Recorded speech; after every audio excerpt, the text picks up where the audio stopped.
Have you ever thought about how a small, hilltop village grew into the mighty Roman Empire, ruled much of the ancient world, and then eventually fell apart? The story of the Roman Empire is really fascinating.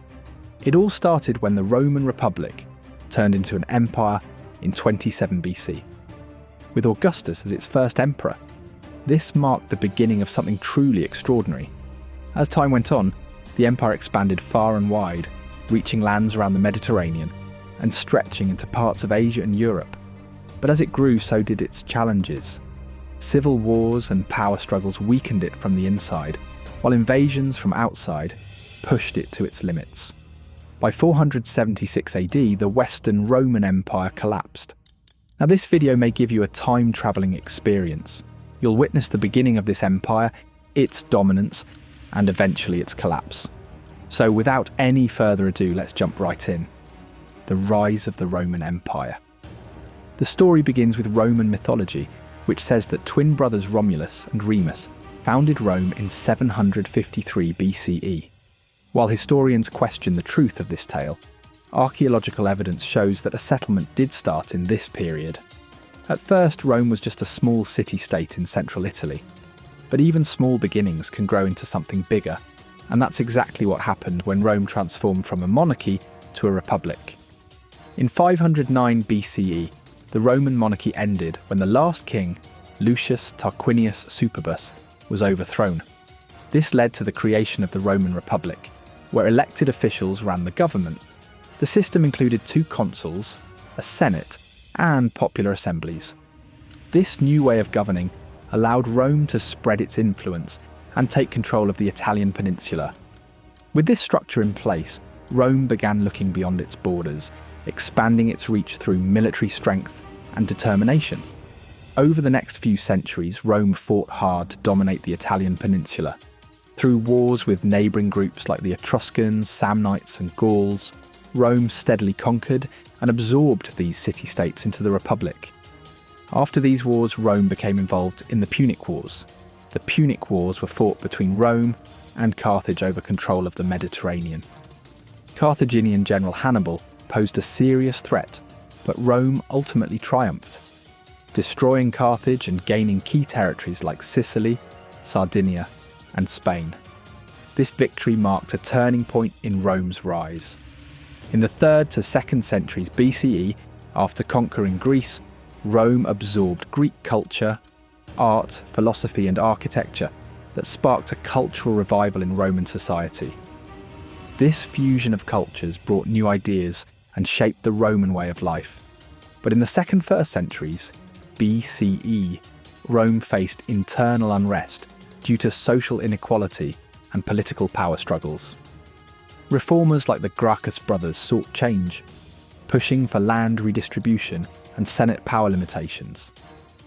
Their efforts showed the growing tensions within the Republic. In the 49th to 44 BCE, Julius Caesar expanded Rome's territories, especially in Gaul. In 49 BCE, he defied the Senate, sparking a civil war. After his victory, he declared himself dictator, but his reign ended abruptly with his assassination in 44 BCE, setting the stage for Augustus. Following Caesar's death, Augustus took control, turning Rome from a republic into an empire. He maintained the appearance of old political systems while bringing stability and peace, beginning the era of the Roman Empire. The Golden Age of the Roman Empire. The Pax Romana, which means Roman peace, was a time of relative calm and stability that lasted for about 200 years, from 27 BCE to 180 CE. Augustus, Rome's first emperor, ended the civil wars that had torn the Republic apart. He brought stability with key reforms, including the creation of a professional standing army and reorganising the provinces. Augustus focused on uniting the empire, and his reign marked the beginning of the Pax Romana. Under Augustus and his successors, Rome's economy boomed, trade expanded, supported by a vast network of roads stretching from Britain to the Near East. These roads connected the empire, making it easier for goods, people, and ideas to flow across the lands. With these connections, the empire was rich in resources and stable governance allowed the economy to flourish. Agriculture, mining, and manufacturing grew, bringing wealth and prosperity to the people. The security of the empire also helped create a fair system that kept society in balance and that made trade and business thrive. As the Pax Romana continued, Roman law became more organised and enforced. Augustus laid the groundwork for legal reforms, and later emperors built on his foundation. Roman law focused on fairness, such as equality before the law and protecting personal property, which gave citizens a sense of safety. During the Pax Romana, the Roman Empire kept growing. Roman legions fought to take control of new lands, including Britain, Gaul, modern France, Spain, North Africa, and parts of the Middle East. These conquests brought in wealth, resources, and new cultures into the empire. This expansion is often seen as the Golden Age of Rome. Romans were deeply influenced by Greek culture, adopting Greek art, philosophy, and literature. This era produced famous poets like Ovid and Virgil, and led to incredible architecture, such as the Colosseum and Pantheon. Roman law and governance also took shape during this time, further solidifying Roman society. Building on this foundation, the Romans also made great strides in science and technology. Roman engineers were skilled in creating aqueducts, roads, bridges, and public buildings. They developed advanced techniques like using concrete in construction. At the same time, Roman scholars made important contributions in astronomy, mathematics, and medicine, learning from the knowledge of Greece and the Hellenistic world.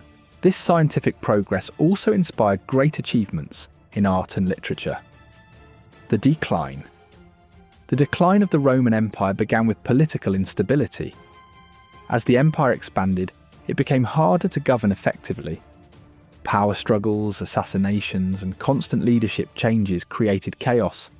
This uncertainty weakened the empire, and the rise of autocratic rule further eroded the government's strength. Corruption spread, and the lack of strong leadership led to greater instability. On top of this, a deadly pandemic struck the empire. In the 2nd century AD, the Antonine Plague, possibly smallpox or measles, devastated Rome during Marcus Aurelius's reign. Millions died, leading to labour shortages and economic disruption. The weakened population became more vulnerable to further disease, creating a vicious cycle of decline. This plague also weakened the Roman military. Soldiers along the frontiers fell ill, and fewer soldiers were available to defend the borders from barbarian invasions, like those from Germanic tribes. The empire's troubles didn't end there. The empire faced civil wars, economic struggles, and invasions. Leadership changed often, weakening centralised power and making it harder to maintain borders and military strength. Diocletian tried to restore stability by dividing power between 2 senior and 2 junior emperors. He also worked on fixing the economy and reorganising the government. Though his reforms helped a little, they couldn't fully solve the empire's problems. In 306, Constantine emerged from the chaos of civil wars to become emperor. He moved the capital to Constantinople, marking a shift toward the Eastern Empire. This division laid the groundwork for the separation of the Western and Eastern Roman empires. The empire split more deeply over time. The Western Roman Empire faced constant strife, economic decline, and invasions. Emperor Theodosius I divided the empire between his sons, marking the permanent division. While the Western Empire suffered economically, the Eastern Empire, centred around Constantinople, remained prosperous, benefiting from its key position along trade routes. The empire struggled to defend against relentless barbarian invasions. The Huns, led by Attila, pushed tribes into Roman territory, further destabilising the empire. By the 5th century, Germanic tribes like the Visigoths and Vandals were sacking Rome and challenging Roman control. Rome's wealth gap led to social unrest. The economy was in trouble with inflation, high taxes, and failing agriculture, which caused food shortages. Revolts like Spartacus's uprising showed the growing dissatisfaction among the lower classes. Meanwhile, the influence of new cultures contributed to a sense of cultural decay as traditional Roman values faded. The fall of the Roman Empire. As mentioned earlier, in 410 CE, the Visigoths, led by Alaric, sacked the city, shaking the empire and showing how vulnerable Rome had become. This vulnerability continued to grow, and in 476 CE, the last Roman emperor, Romulus Augustulus, was overthrown by the Germanic leader Odoacer. This was the end of the Western Roman Empire. Ironically, the empire that began with Romulus, Rome's first king, ended with an emperor named Romulus Augustulus. What do you think was the main reason behind the fall of the Roman Empire? Was it the internal struggles, invasions, or something else? Share your thoughts in the comments below. That's a wrap for today's video. See you in the next video. Take care and thanks for watching.